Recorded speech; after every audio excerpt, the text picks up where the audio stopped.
The Lonely Rocking Horse, written by Istvan Sanyi, art by Nyiri.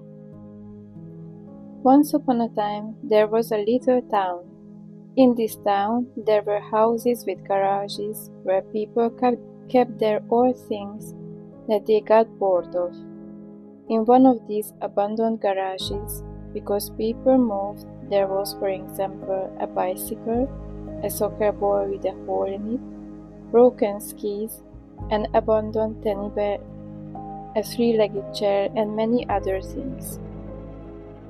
A rocking horse stood in one corner, dusty and a bit shabby. This rocking horse has not seen children or heard their joyous laughter for 7 years as they rode on its back. Therefore he was very sad. How many times has he thought that it would be nice to be around children once more? The last rays of the setting sun filtered through the garage window. It was almost completely dark. Suddenly, there was a very bright light, and he could not see anything for a few seconds. When he finally could see properly, he saw a fairy holding a magic wand in her right hand and said, "I hear you are very lonely," and said, "I can help you."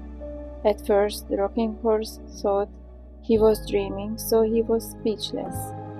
Then he mustered up his courage and said, "Yes, I have long wanted to go from here to a place where there are many children, and these children never grow up." "Then go and find a kindergarten. There are many children there, and new ones always come to replace the older ones. So the children will never grow up in this place," said the fairy. "Okay, but how do I get there?" asked the rocking horse. "It's easy," answered the fairy.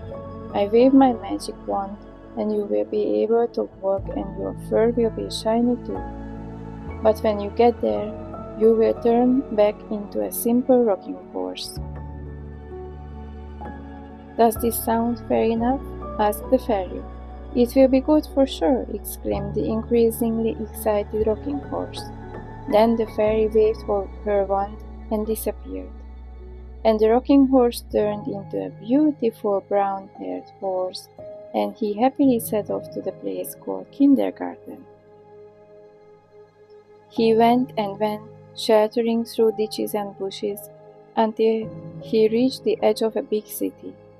Here there were also houses with gardens in nice rows, almost like where he came from.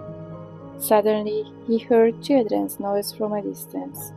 When he got closer, he saw the sign above the entrance. In big letters it said kindergarten. "This is what I need," he thought to himself. "But how do I get in? I hide in the opposite park among the bushes and trees, wait until everyone goes home, and sneak under the cover of night." That was his plan, and so it happened exactly like that. At night, he crept into the kindergarten through a forgotten door and positioned himself between a tricycle and a dotty ball. In the morning, he turned back into a rocking horse, but he didn't mind.